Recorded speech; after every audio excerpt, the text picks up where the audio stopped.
안녕하세요, 반갑습니다. 테크 흐름을 살펴보는 IT 뉴스. 여러분들 지금 보신 영상은 러비뉴스입니다.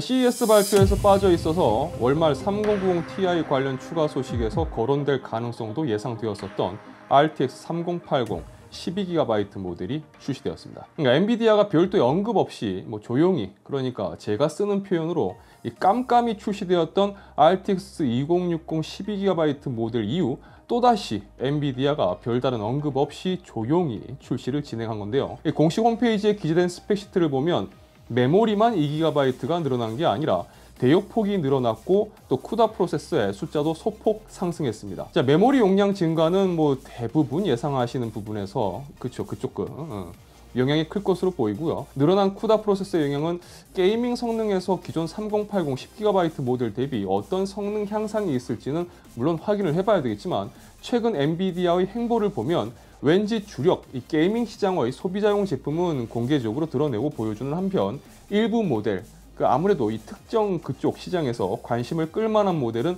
조용히 출시하는 것 같은 느낌이 들어 좀 살짝 아쉬움이 있습니다. 이 제품의 성능은 추후 저도 확인을 해서 리뷰 영상을 통해서 살펴볼 수 있도록 하겠습니다. 자, 지난해 크리스마스를 앞둔 12월 23일 중국 산시성 시안은 갑작스러운 봉쇄 조치를 당합니다. 이 오미크론 변종 등장 이후 중국 내 시안 지역의 감염자 증가세가 심상치 않다는 판단을 내린 중국 정부의 결정이었습니다. 하지만 이 봉쇄 조치는 불과 6시간 전에 공개가 되었다고 합니다. 그리고 시안의 봉쇄 조치는 아직까지도 유지가 되고 있습니다. 자, 트렌드포스에 따르면 중국 시안의 봉쇄 조치로 인해서 삼성의 낸드 플래시 생산 시설은 타격을 입었고 가장 큰 원인은 인력 부분의 문제로 제한된 인력만으로 운영을 해야 하는 부분에서 전체 공장 가동률을 낮출 수밖에 없었다고 전합니다. 그쪽에 중국의 낸드 플래시 생산 공장이 있기 때문이죠. 다만 삼성은 현재 제조시설의 가동률을 서서히 회복하고 있으며 기존 생산 분량에 대한 삼성의 재고율이 높기 때문에 단기적으로는 공급에 큰 차질은 없을 것으로 예상했습니다. 자, 또 다른 시장 예측 보고서 내용도 살펴보도록 하겠습니다. 우리는 이미 지난해 다양한 부품 및 자재 공급 부족의 문제로 인해서 완제품 시장의 부족한 공급 상황을 경험을 했습니다. 트렌드포스의 보고서에 따르면 2022년 1분기의 시장 상황은 2021년 4분기와 크게 다르지 않을 것이라고 합니다. 반면 연초 일부 제품들의 비수기 시즌이 있기 때문에 이와 관련해서 수요가 좀 둔감해지고 기존 공급망 재고로 인해서 2022년 1분기의 공급 압박은 다소 줄어들 것으로 예상했습니다. 자, 반면 서버 시장의 경우 FPGA 전달 주기는 최대 50주, 그 다음에 랜칩 관련해서는 기존 50주에서 40주로 공급 일정이 낮춰졌다고 합니다. 그리고 DDR5 공급 부족의 주요 원인으로 지목되었던 PMIC 칩 및 또 최근 공급난이 극심화되고 있는 모스펫 관련 공급 부분은 여전히 공급이 수요를 따라가지 못하고 있다고 합니다. 그리고 스마트폰의 경우는 4G SO 칩의 경우 30에서 40주의 전달 주기를, 그리고 OLED DDIC 및 터치 IC의 경우는 20주에서 22주 정도 전달 주기로 상당히 공급이 밀리고 있다고 합니다. 이 겨울 시즌과 팬데믹 상황에 따른 수요 감소 및 여전한 제조사들의 부품 확보의 어려움으로 인해서 2022년 1분기의 생산 실적은 전분기 대비 13% 가까이 감소할 것으로 전망했습니다. 다만 PC 및 노트북의 경우는 지난해 11월부터 자재 부족 현상이 일부 완화되었고 공급 부족 및 수요 과잉에서 상대적으로 좀 안정된 모습을 보이고 있다고 합니다. 자, 하지만 트렌드포스의 보고서 내용에서 이 PC 및 노트북 시장 내용의 경우는 제가 볼 땐 조금 누락된 내용이 있어 보이는데요. 바로 PC 시장의 수요 감소 요인으로는 비디오 카드의 공급 문제가 미치는 영향이 있다는 건데 이 부분이 빠져 있는 것 같다는 거죠. 그래픽카드 부분이 상당히 영향이 크다고 봐야 되겠죠. 이 대부분 소비자들이 그래픽카드 구입의 어려움 때문에 PC 조립 및 업그레이드를 미루고 있기 때문에 그로 인한 감소된 수요는 무시할 수는 없다고 봐야 될 겁니다. 자, 여튼 이런 부분을 감안하고 본다면 올해도 여전히 부품 공급 문제는 지난해와 크게 다르지 않을 것으로 예상됩니다. 자, CES 2022에서 AMD와 엔비디아는 보급형 그래픽카드를 공개했습니다. 그중 AMD의 RX 6500 XT는 레퍼런스 기준 $199의 판매 가격으로 공개가 되었습니다. 물론 이 가격은 저도 라이브 중계 때 여러분들께 말씀을 드렸었지만 현실성은 그닥 없죠. 그리고 지난해부터 AMD 및 엔비디아의 레퍼런스 판매 가격은 뭐 어떻게 본다면 말 그대로 그냥 상징성, 뭐 그 이상 그 이하도 아닌 게 되어버린 터라 과연 파트너사들이 내놓는 제품의 가격이 어떨까?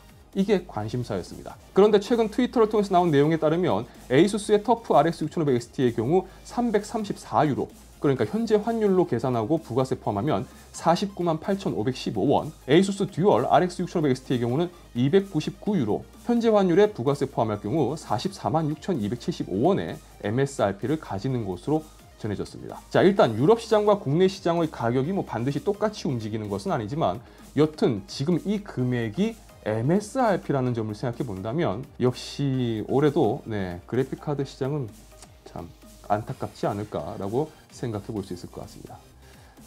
참나, 그쵸? 대체 언제부터 이 풀 HD급의 보급형 그래픽카드 가격이 저렇게 된 걸까요? 자, CES 2022에서 올해 공개된 제품들을 볼 때 한 가지 참고하면 재미있을 법한 부분이 있습니다. 바로 모니터입니다. FHD 360Hz 지원 모니터가 예전에 CES에서 공개되었을 때 대부분 이렇게 생각했을 겁니다. 아니 뭐 하드웨어가 그렇게 프레임을 뽑아줄 수가 있어? 이런 거 말이죠. 모니터 스펙만 따로 노네, 이렇게 생각하셨을 겁니다. 하지만 이걸 한편으로 생각을 해본다면 모니터 제조사가 하드웨어 스펙의 방향을 전혀 고려하지 않고 그렇게 만들었을 리는 없었을 거라는 겁니다. 맞습니다. 바로 연초 CES에서 공개되는 모니터의 최신 스펙을 살펴보면요, 앞으로의 시스템, 그 중에 그래픽카드의 성능 방향성을 예상해 볼 수가 있을 겁니다. 자, 이 부분을 참고하고 발표되는 제품을 보면 의외로 꽤 재미있는 모습을 볼 수가 있는데요. 올해 엔비디아의 새로운 G-Sync 디스플레이가 발표되었습니다.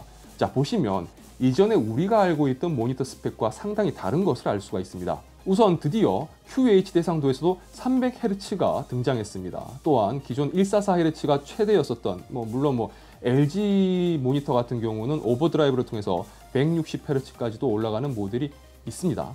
자, 4K 해상도 모니터도 이제는 160Hz 제품이 메인으로 등장한 것을 볼 수가 있습니다. 자, 그렇다면 이런 생각을 해볼 수가 있겠죠. 현재 RTX 30 시리즈로 저 스펙의 모니터를 제대로 사용할 수가 있는가? 자, 결론은 제대로 사용할 수가 없습니다. 왜냐하면 게임마다 차이는 있겠지만 평균적으로 옵션 타협을 하지 않는 이상 고퀄리티의 게임 플레이 시 저 모니터들이 가지는 스펙보다 낮은 프레임 출력을 보이기 때문입니다. 사실 저 제품들의 해상도에서 또 저 주사율을 충족하는 프레임을 뽑아주기 위해서는 거의 옵션은 포기하고 접근해야 되는 게 현실일 겁니다. 자, 그렇다면 저런 모니터가 왜 나올까요? 이제 우리는 하반기에 출시를 준비 중인 것으로 알려진 차세대 그래픽카드의 성능에 기대를 해볼 수가 있을 겁니다. 그렇게 생각해 봐야 되겠죠. 자, 어떻습니까? 이렇게 생각해 보니까 생각보다 재밌죠? 자, 그런 의미에서 우리는 올해 언젠가 등장할 이 차세대 그래픽카드의 주요 어떤 해상도와 프레임, 이런 것들을 기대해보는 의미로 지금 나온 이 제품들, 이 모니터들을 바라보는 것도 좋을 것 같습니다. 자, AMD는 기존 라이젠 5000 시리즈의 게이밍 성능 향상을 위해서 캐시 용량을 늘리는 방법을 선택했습니다. 자, 그런데 인텔도 이 방법을 시도한 것 같습니다. 바로 중국 시장에만 한정적으로 판매되고 있는 것으로 알려진 i5 12490F 관련 소식입니다. 자, 이 제품은 정말 뜬금없이 등장했습니다. 중국 소매점에서 해당 제품의 이미지가 유출되었고 이후 가장 최신 소식으로는 탐스 하드웨어를 통해서 긱벤치 테스트 결과의 유출이 언급된 걸 이야기할 수가 있습니다.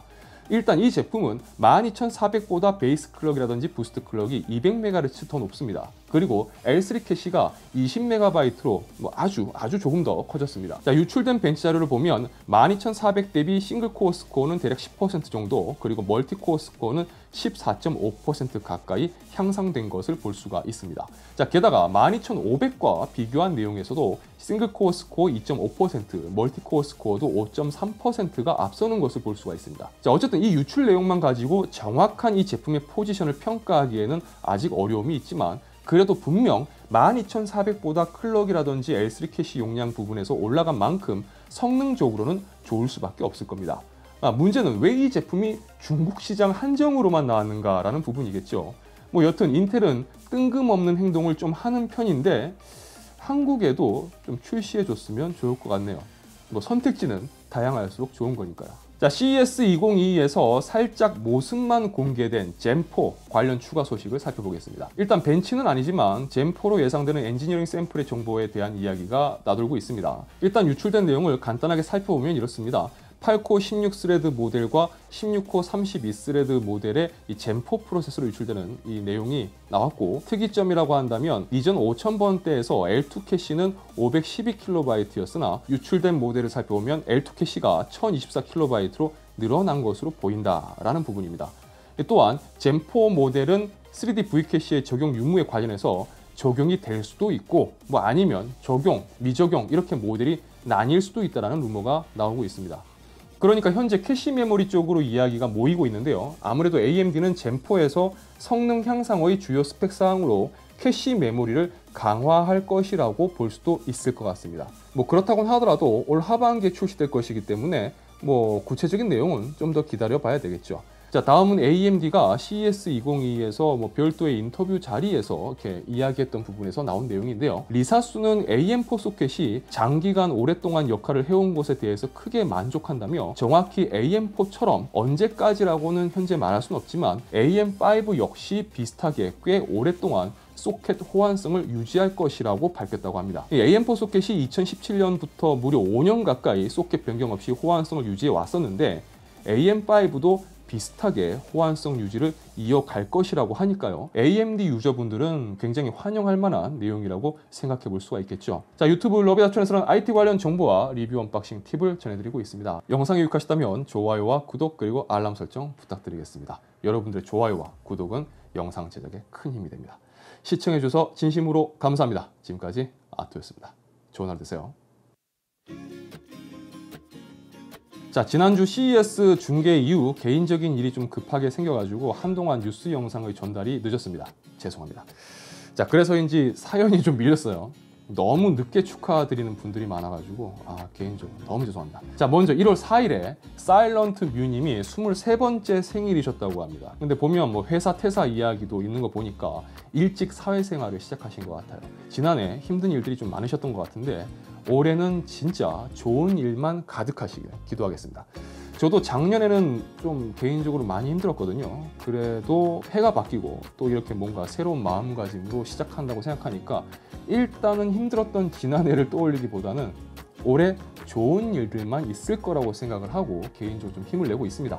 사일런트 뮤님도 그랬으면 좋겠어요. 사일런트 뮤님의 생일을 진심으로 축하드립니다.